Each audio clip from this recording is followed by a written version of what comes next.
Hello दोस्तों, स्वागत है आपका आपके अपने परिवार ऑफिशियल स्टडी अड्डा चैनल पर। हम लोग दोस्त आरआरबी एनटीपीसी 2025 में जो एग्ज़ाम्स होने वाला है अप्रैल में, उसके लिए दोस्त एक्सप्रेस सीरीज चलाए। उसमें एक्सप्रेस सीरीज के अंतर्गत आपको दोस्त मैथ्स के क्वेश्चन डेली दोस्त सॉल्व कराए जाते हैं। तो मैं बात करूं, जब भी आपको प्रैक्टिस सेट करवाया जाता है तो प्रैक्टिस सेट में आपको दोस्त मैथ्स के क्वेश्चन और प्लस में डीआई के क्वेश्चन भी करवाए जाते हैं। ठीक है, डीआई में आपको बेहतरीन तरीके की जो डीआई पूछी जाती है, 4 से 5 से 6 क्वेश्चन जो आते हैं, उन सभी क्वेश्चंस को मैं ज़रूर सॉल्व करवाता हूँ आपको प्रैक्टिस सेट के अंदर दोस्त। ठीक है, और जो हम प्रैक्टिस सेट डेली सॉल्व करते हैं उसमें मैं बात करूँ आपको दोस्त, प्रीवियस ईयर जो पेपर होते हैं ना, उसी को मैं सॉल्व करवाता हूँ, ना कि कोर्स इधर से उधर से क्वेश्चन लेकर नहीं आता हूँ दोस्त। आपको मैं प्रैक्टिस सेट जो आपका क्वेश्चन प्रीवियस ईयर में करवाया गया है उसी को मैं सॉल्व करवा रहा हूँ। ठीक है, जब वो हो जाएंगे तब मैं क्वेश्चन खुद से बनाकर दोस्त करवाऊंगा। ठीक है, तो अभी मैं आपको प्रैक्टिस सेट करवा रहा हूँ जो पेपर्स पूछे जा चुके हैं। ठीक है, तो डेली आपको ज्वाइन कब करना होता है? तो डेली आपको ज्वाइन करना होता है भाई सुबह के 9 बजे। सुबह के 9 बजे आपको क्लास ज्वाइन करनी होती है, तो सुबह 9 बजे जरूर आया करें। ठीक है, तो ये जो क्लास चलती है चैप्टर वाइज और प्रैक्टिस सेट भी दोस्त चलती है। जो चैप्टर वाइज या प्रैक्टिस सेट चलता है तो दोस्त रोज सुबह 9 बजे ही चलता है। तो 9 बजे आपको डेली दोस्त ज्वाइन करना होता है। ठीक है भैया, तो जो लोग जुड़ गए हो एक बार क्लास को ऐसा करो कि सभी लोगों के पास दोस्त शेयर कर दो, ताकि सारे बच्चे दोस्त आ जाएं, जुड़ जाएं। तो कल शाम को क्लास बंद रही, आज शाम को भी क्लास बंद रहेगी, फिर कल से हमारी दोस्त कंटिन्यू क्लास चलने लगेगी, कोई दिक्कत नहीं आएगी फिर बंद करने में। फिर जब तक जीडी का पेपर नहीं हो जाएगा तब तक मैं क्लास कंटिन्यू करूँगा दोस्त। ठीक है, तो और जो कोई दिक्कत आ रही तो उसके लिए मेरा टेलीग्राम चैनल दोस्त ज्वाइन कर लो। उसकी लिंक आपको डिस्क्रिप्शन में नीचे दी गई है, तो वहाँ से ज्वाइन कर लो। सबसे नीचे लिंक मिलेगी, ज्वाइन कर हमारे टेलीग्राम चैनल पर पहुंच जाइएगा। वहाँ पर जो दिक्कत आ रही है वहाँ पर हमसे बताइएगा, वो दिक्कत जरूर दूर कर दी जाएगी। तो चलते हैं बिना देरी के भाई, स्टार्ट करते हैं अपने आज का क्वेश्चन। तो कल हम लोग दोस्त 9 नंबर क्वेश्चन तक सॉल्व कर चुके थे। आज हम दोस्त 10 नंबर क्वेश्चन से सॉल्व करेंगे। ठीक है, आपको 3 क्वेश्चन होमवर्क के लिए दिए थे, आपने एक भी नहीं किए, वेरी गुड भैया। अब इसमें दिया गया भैया question 11 sin square theta, 11 sin square theta plus का 12 cos स्क्वायर थीटा प्लस का 12 cos स्क्वायर थीटा। इसमें पूछा जा रहा है का न्यूनतम मान ज्ञात कीजिए। तो भाई इस तरह का जब भी फॉर्मेट आपसे पूछा जाए तो ध्यान रखना, जो साइन का कॉफिशिएंट है, मतलब जो इन सब में छोटा है वही न्यूनतम मान होगा। छोटा 11 तो भैया बस 11 ही इसका आंसर होगा, 11 इसका न्यूनतम मान होगा, बस और कुछ नहीं। जब भी इस टाइप का फॉर्मेट बने और जो साइन के साथ हो या न्यूनतम हो, वही आपका जो आंसर होगा, और कुछ नहीं था। ठीक है, बस इतनी सी बात थी, इसलिए आपको होमवर्क में दिए थे, बट आप लोगों ने कोई आंसर कमेंट नहीं किया भाई। 11 नंबर क्वेश्चन ये भी होमवर्क में था। इसमें बोला जा रहा है आपसे कि 2 बर्तनों की धारिता 132 लीटर 132 लीटर और 69 लीटर है। उस अधिकतम आकार के कंटेनर की धारिता ज्ञात कीजिए जिससे दोनों बर्तनों की सामग्री को पूर्णतः मापा जा सके। भाई अधिकतम शब्द निकला है, इससे क्या लगता है एलसीएम पूछा जा रहा है या एचसीएफ पूछा जा रहा है? तो इसका भैया यहाँ पर एचसीएफ पूछा जा रहा है। तो इन दोनों का एचसीएफ क्या होगा कि जैसे इन दोनों को कितने नाप के बर्तन में दोस्तों मापा जा सकता है दोनों को।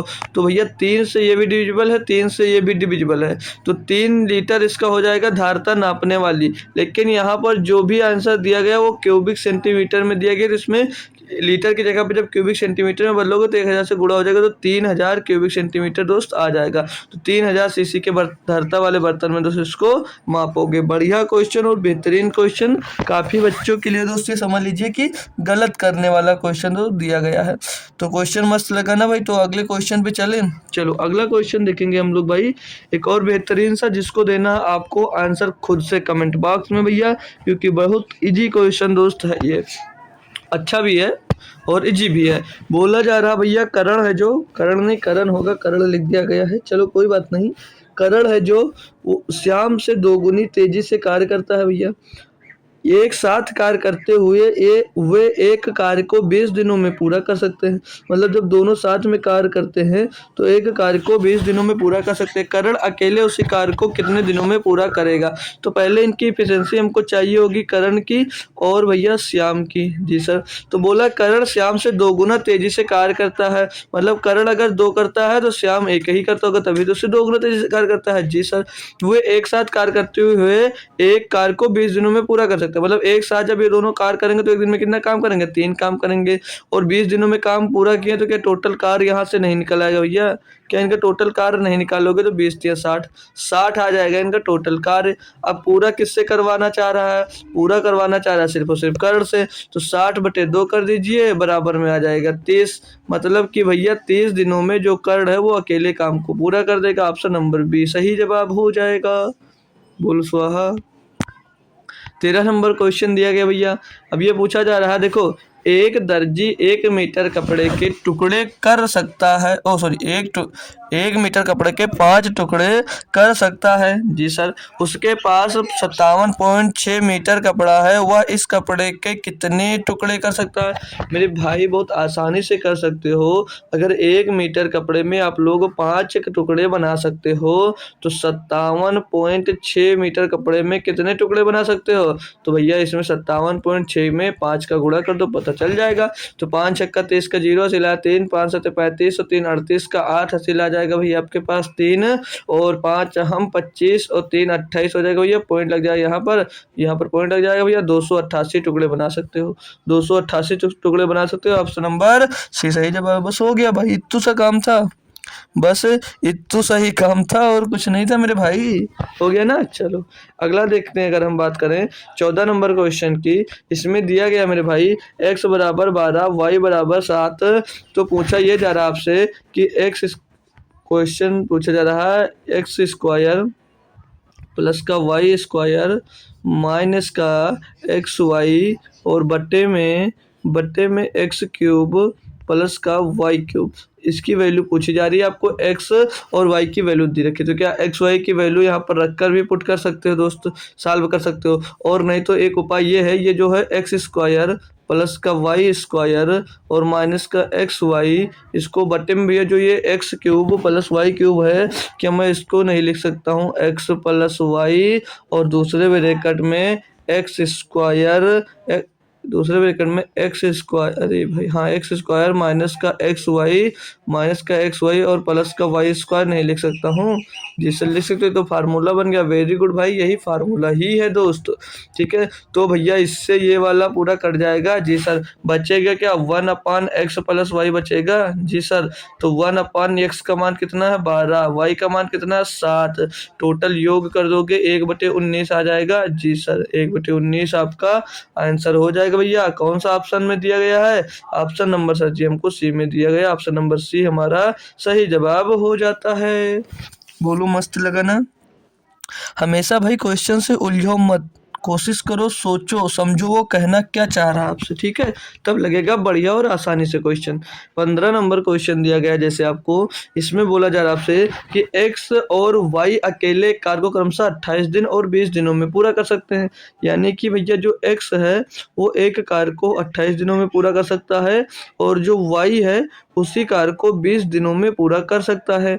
एक्स ने अकेले कार्य शुरू किया और 4 दिनों बाद वाई उसके साथ में शामिल हो गया। कार्य पूरा होने तक उसके साथ कार्य किया कि कार्य कितने समय तक चला। देखो भाई आसानी से कर सकते हो। पहले इनका आपको चाहिए एलसीएम, ऐसी संख्या ऐसी छोटी छोटी संख्या जो इन दोनों से विभाजित हो। तो 28, 4 मिला 5 मिला 28 पंचे 140 भैया वो नंबर होगा आपका 140। तो मैं बात करूं भैया जो एक्स काम करता है 28 पंजे 40 एक दिन में एक काम करता है और 20 सत्ते 140 एक दिन में 7 काम करता है। बोला ये कि जो एक्स है भाई वो अकेले कार्य शुरू कर देता है, 4 दिनों के बाद वाई उसके साथ शामिल हो जाता है। यानी जो एक्स है वो एक दिन में 5 काम करता है, 4 दिनों तक अकेले काम किया होगा तो 20 काम कर लिया होगा। जी सर। काम बचा है आपके पास 120 और कितने लोग और शामिल हो गए भैया? 4, 7 और 5 12, मतलब जब वाई भी शामिल हो जाता है तो 12 काम करने लगेंगे। तो 12 काम करते हैं तो 12 से डिवाइड करोगे यानी कि 10 दिन में बचा हुआ काम कर लेंगे। तो 10 दिनों तक यहाँ काम किया और 4 दिनों तक अकेले एक्स ने काम किया। तो टोटल कार्य कितने दिनों तक हुआ? 14 दिन तक। यही इसमें पूछा जा रहा भैया कि कितने दिनों तक कार्य को पूरा किया। ठीक है, कितने समय में कार्य को पूरा किया। तो ऑप्शन नंबर बी आपका दोस्तों सही जवाब हो जाता है। क्या होप करूंगा समझ सक गए ना। चलो अगला देखते हैं भाई चलो ये आप भी कर देख लो, एक बार ट्राई करो भाई कि क्या होगा इसका आंसर। दिया है चक्रवृद्धि ब्याज की एक निश्चित दर पर एक धनराशि 2 वर्ष में 6,400 और 4 वर्ष में 8,100 रुपये हो जाती है। चक्रवृद्धि ब्याज की दर ज्ञात कीजिए। भाई मैंने इस टाइप के लिए आपको सिंपल फार्मूला छोड़ो, सिंपल ट्रिक ही समझ लीजिए बताई है। तो कैसे करोगे, क्या बताओगे भैया हमको, आंसर कमेंट करोगे भाई। तो देखो आप नहीं कर रहे हो तो हम ही बता दे रहे हैं भैया, ठीक है। बता रहे हो तो अच्छी बात है भैया। 2 वर्ष में हो जाती है 6,400, 2 साल में हो जाती है 6,400 जी सर। और 4 वर्ष में यानी 2 वर्ष और लगते हैं तो कितनी हो जाती है भैया, 8,100 यानी 8100 हो जाती है जी सर। तो इसका क्या स्क्वायर, जब मैंने बताया था मेरे भाई कि अगर 2 वर्ष की बात होगी, अगर 2 वर्ष की बात होगी तो आप लोग क्या करना, इसका क्या करना, स्क्वायर रूट करना। मैं रूट इसीलिए लगा दिया हूँ, ये मत समझना कि क्वेश्चन में स्क्वायर रूट नहीं तो कैसे लगा दिए। 2 साल की बात होती है तो हम लोग स्क्वायर रूट करते हैं ना जी सर। तो इसका स्क्वायर रूट बाहर निकालोगे 80 आएगा, ये हो जाएगा 90। तो 0 से 0 और भी कर सकता है। तो भैया 8 से 9 रुपये धनराशि हो गई। कितना रुपया ब्याज लगा, 1 रुपये का। किस पे लगा, 8 रुपये पर। और गुणे में 100 कर दोगे, परसेंटेज में आपका निकल आएगा। तो 12/8 यानी कि 100/8 यानी कि 12.5%। 12.5% ऑप्शन नंबर सी। तो भैया 12.5% की दर से आपकी धनराशि उधार ली गई होगी या दी गई होगी या जो कुछ भी किया गया हो, ठीक है भाई। क्लियर, एग्जैक्ट क्लियर, कंफर्म करेंगे थम्स अप कर जी सर क्लियर। अच्छा लगा कॉन्सेप्ट जी सर। चलो फिर 17 नंबर, ये भी बेहतरीन क्वेश्चन है। इसके लिए आपको मैं 20 सेकंड का टाइम देता हूँ। खुद से एक बार करेंगे सभी बच्चे जो जुड़े हुए हैं। तब तक मैं क्वेश्चन एक बार रीड करता हूँ। दिया है 2 संख्याओं के मासापा एचसीएफ और लासापा एलसीएम क्रमशः 60 और 420 है। यदि पहली संख्या को 2 से विभाजित किया जाता है तो भागफल 60 प्राप्त होता है। दूसरी संख्या ज्ञात कीजिए। भैया सभी बच्चे इसको समझ सकते हैं, फार्मूला वही अपना लगेगा। कौन सा बात करूं, तो सर जी फार्मूला लगेगा क्या इसमें, एलसीएम गुणे HCF, HCF is equal to first number into second number. बिल्कुल भाई यही फार्मूला लगने वाला है। क्या आप लोगों ने अभी तक इस क्वेश्चन का आंसर कमेंट कर दिया, नहीं किया तो ध्यान से देखना। एलसीएम दिया है 420, एचसीएफ दिया है भैया 60, और ये बोला क्वेश्चन में कि यदि पहली संख्या को 2 से विभाजित किया जाता है तो भागफल 60 प्राप्त होता है। यानी कि जो पहली संख्या होगी वो 60 को 2 से विभाजित कर दिया जाता है, यानी कि 2 से उसमें गुणा कर देंगे तो वो पूर्ण संख्या मिल जाएगी और गुणे में दूसरी संख्या करना है। अब इसको आपको साल भी आता है, 60 से ये 60 कर जाएगा, 2 से काटोगे ये 2 दूनी 4, 2 एकम 2, 210 मिल जाएगा। तो यहाँ से दूसरी संख्या आपको 210 मिल जाएगी। बहुत ही आसानी से करने वाला क्वेश्चन था, आपने कर लिया तो बहुत अच्छी बात है, नहीं किया दोस्तों तो गलत बात है, क्योंकि इतना आसान क्वेश्चन आपसे ऐसा नहीं था कि आप लोग कर ना पाओ, है ना भाई। अच्छा था, चलो अगला देखते हैं भाई। दिया गया 18 नंबर क्वेश्चन, ये भी बढ़िया क्वेश्चन है। दिया 5 से 14 तक की सभी प्राकृतिक संख्याओं के घनों का योग ज्ञात करो। ये लीजिए भैया 20 सेकंड आपके पास फिर से आ जाते हैं, 20 सेकंड आपके पास फिर से आ जाते हैं भैया। करना है आपको फटाफट जल्दी से इसका आंसर। फार्मूला याद है या नहीं याद है, घन निकालने का, घनों का योग निकालने का फार्मूला याद नहीं है तो लिख दो फार्मूला, लो लिख भी देता हूँ, कर भी लो, लिख देता हूँ आप लोगों के लिए।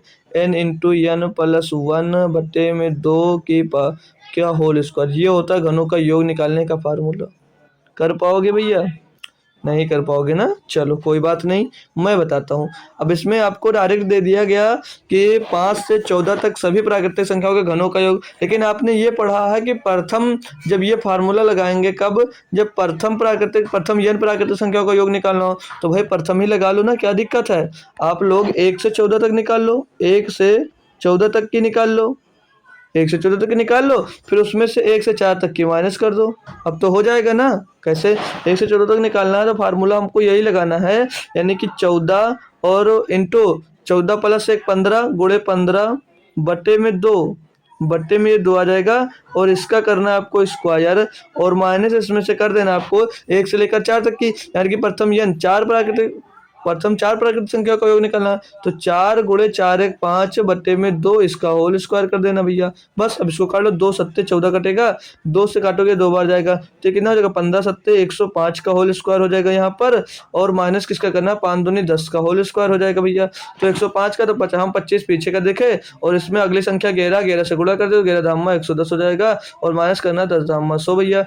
तो 11,025 से आपको करना 10 माइनस करना भैया, तो क्या बचेगा शेषफल, शेषफल बच जाएगा भैया, पीछे तो 25 आएगा, पीछे तो 25 आएगा आपका, पीछे तो 25 आएगा, और यहाँ पर आ जाएगा भैया 10 हो जाएगा, 10 में 1 जाएगा, बचेगा 9, फिर आगे बच जाएगा ना आगे बच जाएगा भैया 0, तो 0 आ जाएगा, फिर 1, तो 10,925 भैया बचेगा, 10,925 ऑप्शन नंबर सी में दिया गया था। तो 5 से 14 तक संख्याओं का जो योग, घनों का योग होगा वो होगा भैया 10,925। क्या कंफर्म करेंगे भैया, क्वेश्चन अच्छा था और अच्छे से आपने समझ लिया, बताओ भैया समझ लिया होगा यार, ऐसा आशा कर सकता हूँ ना। 19 नंबर क्वेश्चन दिया है। अब देखो भैया, एक चतुर्भुज के कोणों का अनुपात 5 अनुपात 8 अनुपात 10 अनुपात 13 है, इन कोणों में से सबसे छोटे कोण का माप ज्ञात कीजिए। अरे मेरे भाई, सम मतलब एक चतुर्भुज के कोणों का टोटल योग कितना होता है, 360। तो ये दिया कितना, 5 8 10 13, इनको प्लस करने के बाद कितना आएगा, वो होगा 360 डिग्री के बराबर। तो 8 5 13 13 26 और 36, 36 बराबर कितना दिया, 360 डिग्री। तो एक बराबर कितना आ जाएगा भैया, एक बराबर 10 डिग्री। पूछा क्या है भैया, इन कोणों में से सबसे छोटे कोण का माप ज्ञात कीजिए। सबसे छोटा कोण आपका है 5, तो 5 धाम हो जाएगा 50 डिग्री, 1 बराबर 10, तो 5 बराबर 50, ऑप्शन नंबर बी सही जवाब। कर पाए भैया, बहुत लप्पू सा क्वेश्चन होता है, इसमें त्रिभुज वाला दे देता है, मतलब कोई भी दे सकता है, ठीक है। तो आपको कोई भी दे, बट आपको करना है ना, तो कर दिए होंगे। चलो आगे भैया, कोई परेशानी हुआ करे तो पूछ लिया करो यार, शर्माया मत करो, ठीक है। और क्लास को भी शेयर कर दो यार ना, एक बार क्लास को सभी लोग शेयर कर दो यार, मन से ना, कोई आ जाए भाई यार, ठीक है, जुड़ जाए वो भी, ठीक है, तो अच्छा रहेगा हमारे लिए यार। स्वाहन ने अपने खर्चों में 25% की कमी की, मतलब जो स्वाहन है भैया, वो अपने खर्च में 25% की कमी की, और आगे बोला जा रहा है कि उसने खर्चों में 10% की और कमी की, मतलब एक कमी की थी, मतलब समझ लीजिए एक छूट दिया तो एक और छूट दे दिया, वही इसमें पूछा जा बोला जा रहा, ठीक है। तो उसके खर्चों में कुल मिलाकर कितने प्रतिशत की कमी आई। तो चाहो तो आप सक्सेसिव लगा सकते हो भैया, x plus Y minus X Y upon 100, इस पे भी आंसर निकल कर आ जाएगा भैया।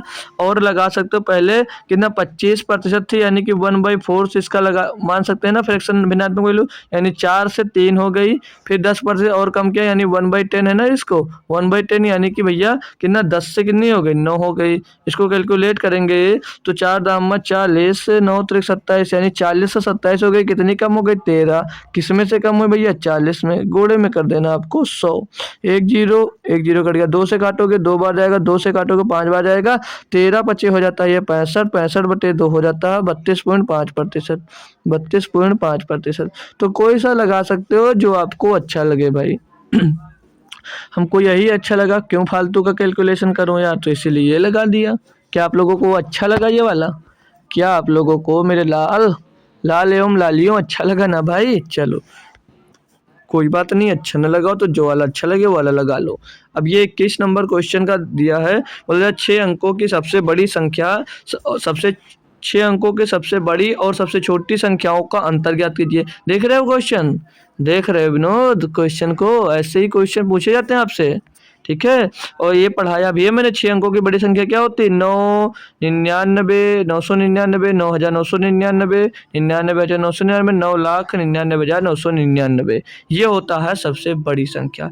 सबसे छोटी भैया एक आगे लिखो, पीछे 5 0 लगा दो, 6 अंकों की बड़ी छोटी संख्या बन जाएगी। इनको घटाने की बात कर रहा था, घटा दो, 9 9 9 9 9 9 9 से 1 जाएगा 8 भैया, 8,99,999 होगा। और ऑप्शन नंबर सी सही जवाब है। बताओ भैया, ये क्वेश्चन देते हैं आपको एनटीपीसी में। अब सोच लो, नाम देखो और क्वेश्चन देखो भाई, ठीक है, तभी गलत हो जाओ यार, गलत है, बिल्कुल गलत है।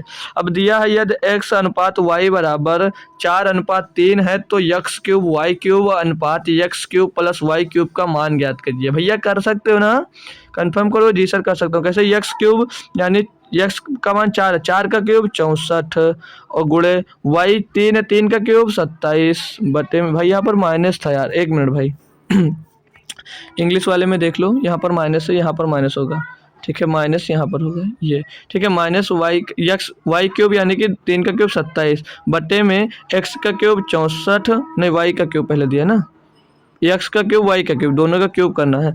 तो एक्स का क्यूब फिर से 64, वाई का क्यूब कितना हो जाएगा भैया? 27 हो जाएगा। इनको घटाना भैया, तो 14 में 7 गया, 7 बचा, और यहाँ पर बचा 5, 5 में 2 गया, 3 बचा, और इसको जोड़ेंगे 7 4 11 का 1 हासिल आ जाएगा, 1 और 6 2 8 1 9 37/91, 37/91 option number B.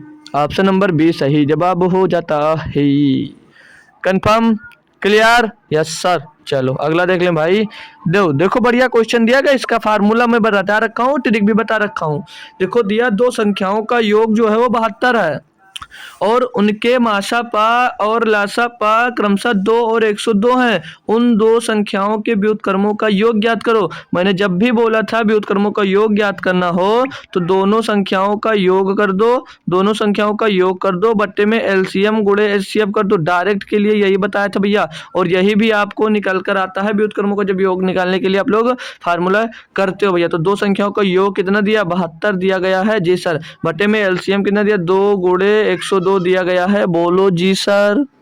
Confirm? Yes sir. अब इसको सॉल्व करो, 2 से काटोगे, 2 से काट दे 1 बार जाएगा, ये 36 बार जाएगा, ये 36 बार जाएगा। 2 से इसको फिर से काटते हैं, अगर हम 4 से करते हैं, 4 9 36, 4 दूनी 8 नहीं करेगा। 2 से काटेंगे भैया इसको तो ये 18 बार जा रहा है। 2 से इसको काट देते हैं अगर हम, तो जा रहा है 2 पंचे 10, 2 एकम 2 51 बार, 51 बार 18/51, 18/51 हो जाएगा। और ये भी कर सकते 3 से कट जाएगा, 3 से 18, 3 से इसको 17 बार जाएगा, तो 6/17 आपका सही जवाब हो जाएगा। Option number D. Option number D. जब भी मिले व्युत्क्रमों का योग निकालना तो ऊपर संख्याओं का योग रखो और नीचे क्या रखना है बता के भूल गए, बताऊं? नीचे दो संख्याओं का गुणनफल होगा, एलसीएम गुणे एचसीएफ होगा, या फर्स्ट नंबर है या सेकंड नंबर का गुणनफल होगा, बस और कुछ नहीं करना होता। चलो अगला देखते हैं भाई। अगला क्वेश्चन देखेंगे।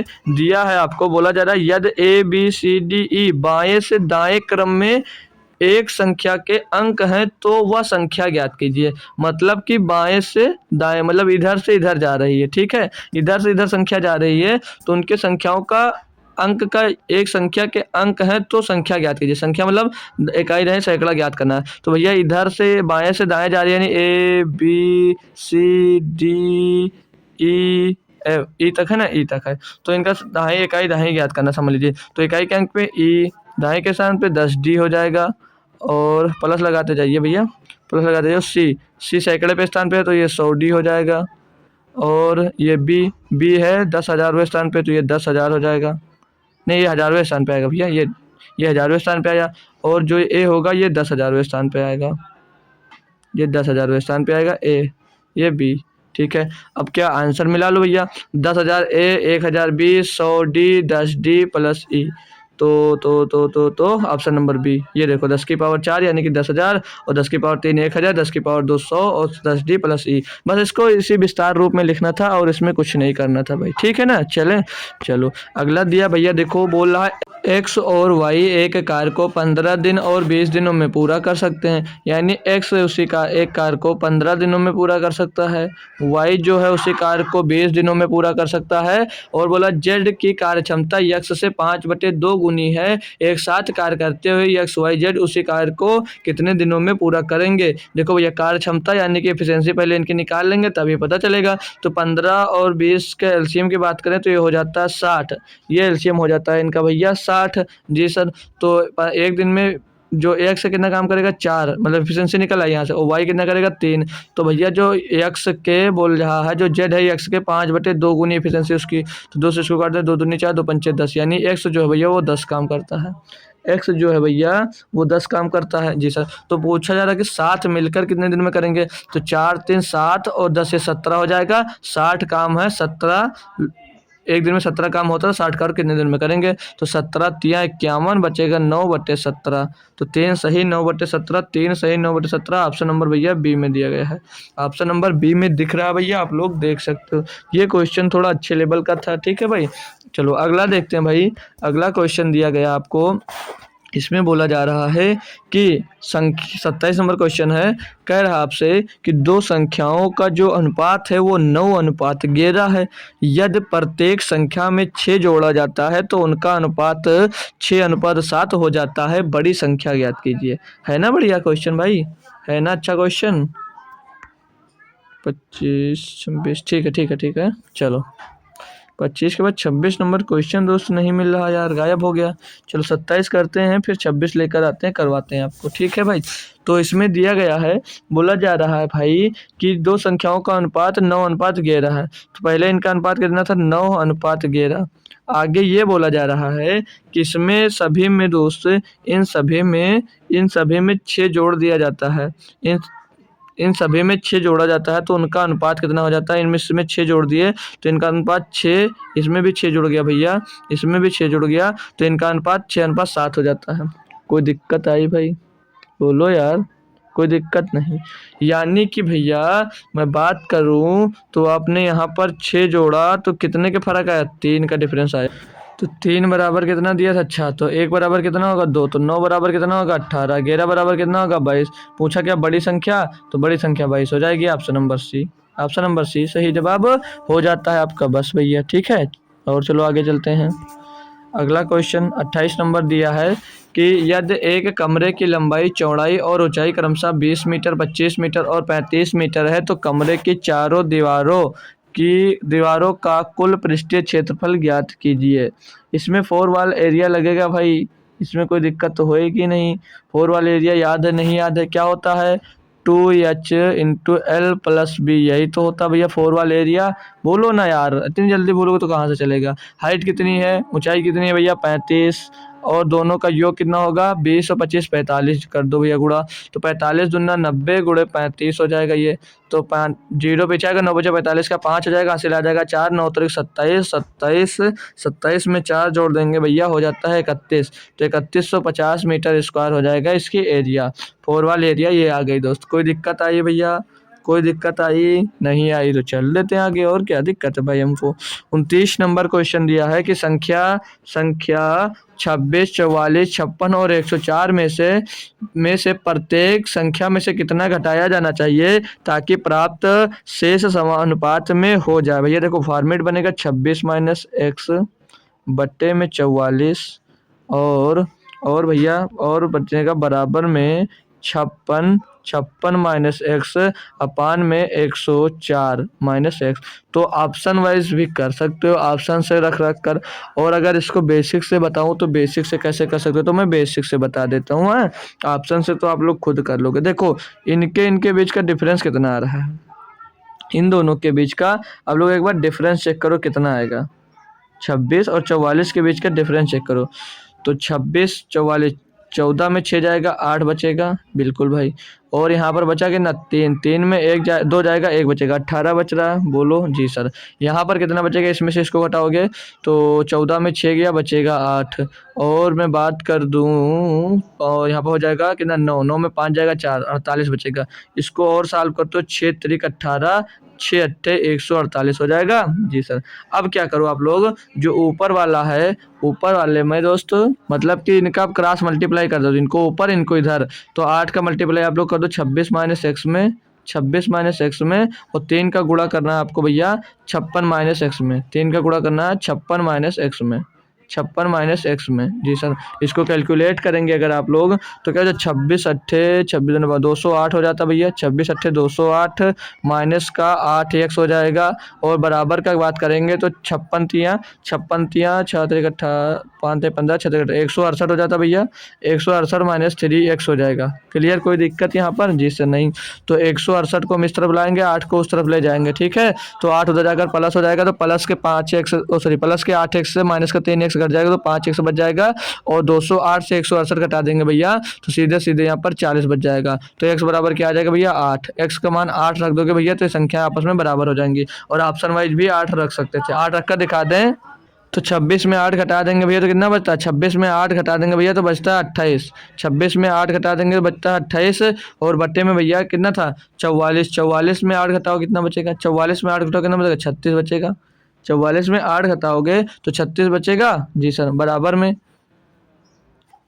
26 में भाई 26 में देखो यार, देखो दिमाग देखो, 26 में 8 घटा रहे हैं तो 28 बचा रहे हैं, उससे ज़्यादा बच रहा है, 18 बचेगा तो 28 बचा रहे हैं, ठीक है 18 बचेगा, और 56 में 8 घटाएंगे भैया तो 48 बचेगा, और यहाँ पे क्या बोलते हैं 104 में 8 घटाएंगे तो 96 बचेगा, ठीक है। तो 18 का नंबर 18, 18 36, 48 का नंबर 48, 48 दूना 96, तो 1/2 बराबर हो गया। तो ऑप्शन वाइज भी x का मान डायरेक्ट रखकर दोस्त आप लोग कर सकते थे, बट जो आपको अच्छा लगे वही करिएगा दोस्त, कोई दिक्कत परेशानी हमको नहीं है, ठीक है। बस मतलब ये है कि आपको दोस्त समझ में आना चाहिए। 30 नंबर क्वेश्चन ये दिया गया है, बोला जा रहा है दो संख्याओं का जो योग है भैया वो 40 है और उनका गुणनफल 60 है, उनके व्युत्क्रमों का योग। फिर से वही पूछ लिया गया, मैंने क्या बोला, योग को आप लोग ऊपर रख दो और जो गुणनफल का है गुणनफल नीचे रख दो, तो 0 से 0 खलास, 2 दूनी 4, 2 3 6, 2/3 इसका आंसर हो जाएगा, 2/3 ऑप्शन नंबर सी।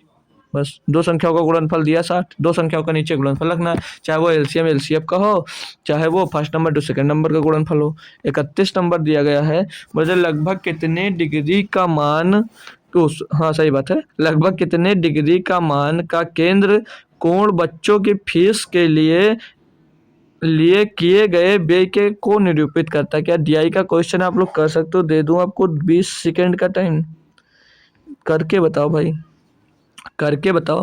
अगर अब तक वैल्यूज नहीं दिख रही ना तो कहो तो लिख देता हूँ।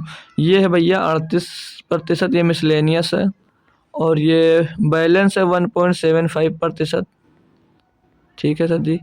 ओ भाई ये नहीं, ये देखो इसमें थोड़ा सा बैलेंस का निकाल के देखो तो ये दिया 1.75%, थोड़ा सा है, और जो ये दिया फूड का, ये फूड का है भैया 22.50%, ठीक है 22.50%, और चिल्ड्रेंस का दिया गया है 13%, चिल्ड्रेंस का 13% दिया गया है, और क्लॉथिंग का दिया गया 25%।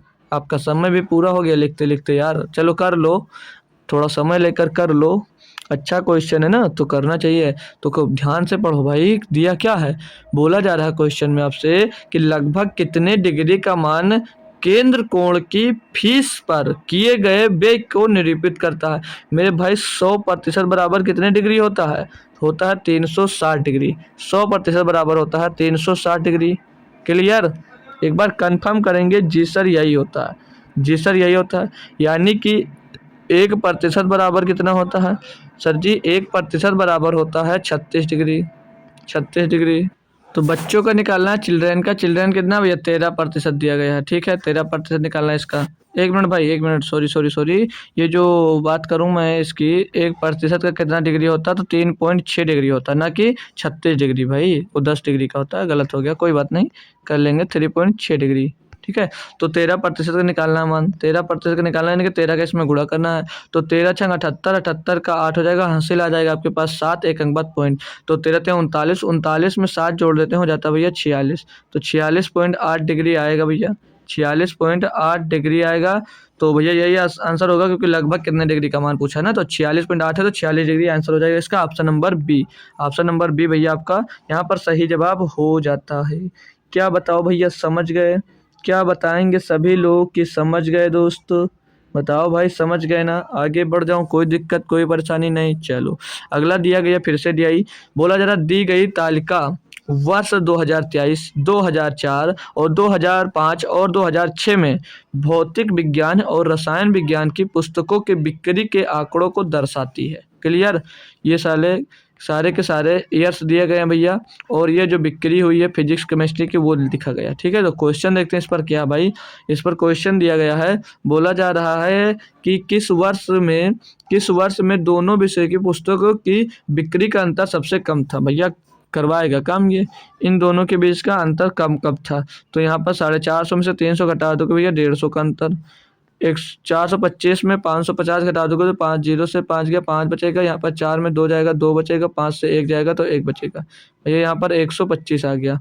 इसको घटा देते हैं, अगर इसको घटा देते हैं मेरे भाई तो क्या दिया जाएगा, 590। 590 तो 90 इधर बचेगा, 25 उधर, 115 यहाँ पर बच जाएगा भैया। 115 इनके बीच का अंतर आ जाएगा। और यहाँ पर घटाते हैं भाई तो 100 सीधे सीधे, एक 700 में 515 तो 185 आ जाएगा भैया। 185 इनके बीच का अंतर पूछा क्वेश्चन में ये था कि बिक्री का अंतर सबसे कम था भैया। सबसे कम कब था, 115 आया। और 2005 में सबसे कम कब था, 2005 में। भाई पेन चलाना नहीं है इस क्वेश्चन में, आपको पेन चलाने की भी ज़रूरत नहीं है। देख रहे हो भाई, देख रहे हो कितना आसान क्वेश्चन है, बताओ आप ही बताओ आप कितना आसान क्वेश्चन है। ठीक है, अगला दिया है, बोला जा रहा है कि निम्नांकित बार ग्राफ का अध्ययन करें जो दिल्ली में वर्ष 2015 के पहले 4 महीनों के दौरान कारों और कुल वाहनों के पंजीकरण को दर्शाता है और दिए गए प्रश्न का उत्तर दीजिए। भैया ये जो है, ये जो पेवर सफ़ेद है भैया, ठीक है, प्योर वाइट है जो, वो दर्शाता है आपका कार्स को।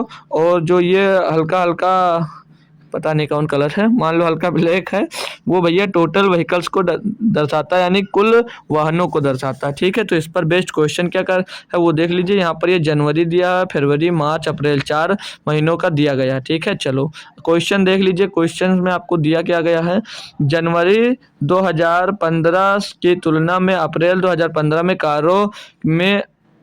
कारों के अलावा कितने और वाहनों का पंजीकृत हुआ है। अब भाई देखो, कुछ करना है इसमें, कुछ करना है आपको, कुछ नहीं करना है। बात किसकी कर दी, जनवरी में इनकी, जनवरी और अप्रैल की टोटल बात कर दी। जी सर, ये तो हमको भी दिख रहा है, बात कर दी। इसमें ये पूछा जा रहा है आपसे कि जनवरी में 2015 की तुलना में अप्रैल 2015 में कारों के अलावा कितने वाहनों का पंजीकृत हुए थे, कितने वाहन पंजीकृत हुए थे। कोई दिक्कत है भाई, है बताओ यार। देखो भाई, यहाँ पर मैं बात करूँ कारों के अलावा कितने वाहन पंजीकृत हुए, तो देख लीजिए यहाँ पर कितने वाहन अतिरिक्त पंजीकृत हुए, 6। यहाँ पर कितने वाहन पंजीकृत हुए, 15।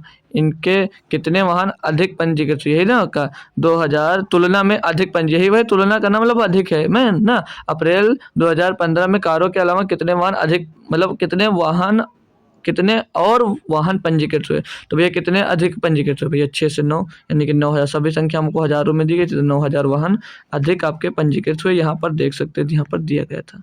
ठीक है भाई, कोई दिक्कत तो नहीं हुई होगी आपको, चल सकता हूँ भाई, चलूँ आगे, चलो ठीक है। इनके बीच का अंतर ही पूछा जा रहा था, कितने वाहन अधिक पंजीकृत हुए। अब इसमें दिया गया भाई आपको क्वेश्चन, बोला जा रहा है कि पढ़ लीजिए इसको। दिया गया पाई चार्ट दर्शाता है कि एक छात्र 3500 की अपनी जेब खर्च की राशि को पूरे महीने के दौरान किस प्रकार खर्चा करता है। ठीक है, टोटल याद रखना कि 3500 रुपया उसका जेब खर्ची है, उसमें इतने % सभी पे खर्चा करता है। क्वेश्चन देखते हैं क्या दिया है इस पर। क्वेश्चन दिया गया आपको, बोला जा रहा मनोरंजन पर खर्च किए गए धन की तुलना में वह भोजन पर कितना अधिक धन खर्चा करता है। तो लिख दे रहा हूँ भैया, ये 50 है, ये भैया 15 है, और ये 15 अदर्स है, और ये इंटरटेनमेंट है 20%। फूड पर 50% खर्चा कर देता है, इंटरटेनमेंट पर 20% और अदर्स पर 15%, सेविंग पर 15%। क्वेश्चन में क्या दिया है ये पढ़ेंगे और फिर से पढ़कर आंसर इसका दोस्त तुरंत कमेंट करेंगे। दिया गया है कि मनोरंजन पर खर्च किए गए धन की तुलना में, मनोरंजन पर जितना मतलब आप खर्चा कर रहे हो, मनोरंजन पर आप खर्चा कर रहे हो 20%। आगे बोला है तुलना में वह भोजन पर कितना अधिक खर्चा करता है, तो भोजन पर 50%। तो यहाँ पर मेरे लाल, यहाँ पर आप लोग 50 खर्चा कर रहे हो, यहाँ पर आप लोग सिर्फ 20 खर्चा कर रहे हो, तो कितना अधिक खर्चा कर रहे हो, 30%। 30% अधिक खर्चा कर रहे हो, तो रुपयों में पूछा जाए 30% कितना होगा, कितना अधिक धन, तो 3500 का 30% निकाल दो बस। 3500 का 30% निकाल दो भैया बस, और कुछ था ही नहीं। 1 2 कट जाएगा, 0 पीछे लग जाएगा, 35 या 105। 1050 रुपये अधिक खर्चा कर रहे हो भोजन पर, 1050 रुपये अधिक खर्चा कर रहे हो आप भोजन पर भैया, बस हो गया क्वेश्चन। चलो जो क्वेश्चन छूट गया था ना 26 वाला, वो भी कर लेते हैं। इसमें 26 नंबर क्वेश्चन में दिया गया आपको, कह रहा क्वेश्चन कि एक टेलीविज़न निर्माता एक टीवी सेट को 24,750 रुपये में बेचकर 10% का लाभ कमाता है। यदि उत्पादन लागत में 15% की वृद्धि होती है तो 15% लाभ प्राप्त करने के लिए उसे टीवी सेट का नया मूल्य विक्रय मूल्य कितना रखना चाहिए भैया। है ना बढ़िया क्वेश्चन, इसीलिए सोचा कि आपको करवाना जरूर चाहिए, है ना भाई। अच्छा क्वेश्चन लगा, इसीलिए हमने सोचा आपको करवाना जरूर चाहिए। क्या कर सकते हो आप लोग भाई? 30 सेकंड का टाइम दूंगा, आप लोगों को एक क्वेश्चन करना है, 30 सेकंड का टाइम, ठीक है। आप लोगों को खुद से एक बार यार भाई सॉल्व कर हमको आंसर कमेंट करो कि कितना होगा, ठीक है भाई। अगर कर ले गए ना तो बहुत अच्छी बात है आपके लिए भाई, ठीक है, बहुत अच्छी बात है, ठीक है। टाइम भी पूरा होने वाला है आपका। चलो मैं समझाता हूँ कैसे हो सकता है, ठीक है भाई, मैं करवाता हूँ कैसे हो सकता है। पढ़ेंगे क्वेश्चन फिर से एक बार। बोला जा रहा है एक टेलीविजन निर्माता एक टीवी सेट को 24,750 रुपये में बेचकर 10% का लाभ कमाता है। इतनी बात समझ में आई? मतलब इतने रुपए में बेचता है तो वो 10% का लाभ कमाता है, यानी कि 10% का सामान अगर 11 में बेचा होगा तब भी तो इतने का मिला, यानी कि ये 110% का मूल्य दिया गया है, या एक 11 का मान दिया गया है, 10 से 11 हो गया, मतलब 10% का लाभ पर बेच देगा, तो 10 से 11 हो गया, यानी कि 11 बराबर इतना है। तो पहले हम क्या निकालेंगे, पहले कॉस्ट प्राइस, ये सेलिंग प्राइस होगी 11 और ये हो जाएगी इसकी कॉस्ट प्राइस। तो सेलिंग प्राइस याद कर देंगे पहले, तो 1 बराबर 1 का मान निकालेंगे तो 11 से इसको डिवाइड करेंगे, 11 दूना 22, 2 बचेगा 27, 11 दूना 22, 5 बचेगा 55, 11 5 55, 2250 आ जाएगा किसका, 1 का मान। तो 10 का मान कितना हो जाएगा भैया, 22,500 हो जाएगा, 22,500 हो जाएगा। क्लियर? अब आगे जो बोल रहा वो कर दो भैया। अब बोल रहा यदि उत्पादन लागत में 15% की वृद्धि, तो 15% के लाभ प्राप्त, मतलब कि देखना भाई, यदि उत्पादन लागत में 15% की वृद्धि होती है तो 15% लाभ प्राप्त करने के लिए टीवी सेट का नया विक्रय मूल्य क्या होगा। मतलब जो ये लागत मूल्य कितनी थी, 22,500 रुपये थी, इस पर 15% की वृद्धि होती है, यानी कि 115 हो जाती है, 115/100। और फिर से ये 15% का लाभ कमाने के लिए पूछा कितना मूल्य विक्रय मूल्य अंकित करना होगा, तो 115 इस पर भी अंकित करना होगा, तो 115/100। अब ये है आपको सॉल्व करने की बहुत बड़ी दिक्कत हो जाएगी, आपको बहुत बड़ी समस्या। कैसे हो सकता है, कैसे हो सकता है? तो यहाँ पर बात करें तो आप लोग 3 का मल्टीपल ढूंढ सकते हैं। क्यों? क्योंकि ये जो होगा आपका 3 का मल्टीपल ढूंढ सकते हो और 9 का मल्टीपल भी ढूंढ सकते हो। कैसे? ये भैया 9 का डिवाइजर है, तो 9 9 दूनी 18, 9 बचे 45, तो भैया 9 का मल्टीपल यहाँ से हम लोग ढूंढ सकते हैं और 3 का ढूंढ, तो 9 का ढूंढ लेते हैं सीधे, 3 का मतलब ही क्या, 3 का तो उसी से आ जाएगा। तो 9 का ढूंढेंगे, 7 2 9 और 7 5 12, 12 6 18, 18 खत्म, ये 5 2 7, भैया ये 9 का डिविजिबिलिटी नहीं है, 9 से ये 9 गया, 7 2 9 गया और 6 5 11, 11 5 16 और 2 18, 11 5 16 2 18, ये डिविजिबल हो रहा भैया, तो ये आंसर हो सकता है, ये आंसर हो सकता है बी नंबर। इसको देखेंगे, 7 2 9, 7 2 9 हो जाएगा यहाँ पर, और 6 2 8, 8 और 6 14, 5 21 और 5 21 5 26, भैया ये भी 9 का डिविजिबल नहीं है। क्या होता है, उनके अंकों का योग डिविजिबल होना चाहिए 9 से, तो वो संख्या डिविजिबल होगी। तो 7 2 9 और 5 5 10, 6 16, 2 18 कट गया, 8 इसमें शेष बच रहा भैया, ये भी नहीं होगा। तो ऑप्शन नंबर बी आपका सही जवाब हो जाएगा। पूरा कैलकुलेट मत करना मेरे दोस्त, पूरा कैलकुलेट मत करना, पूरा कैलकुलेट करने के लिए उसमें नहीं कहा गया, ठीक है भाई।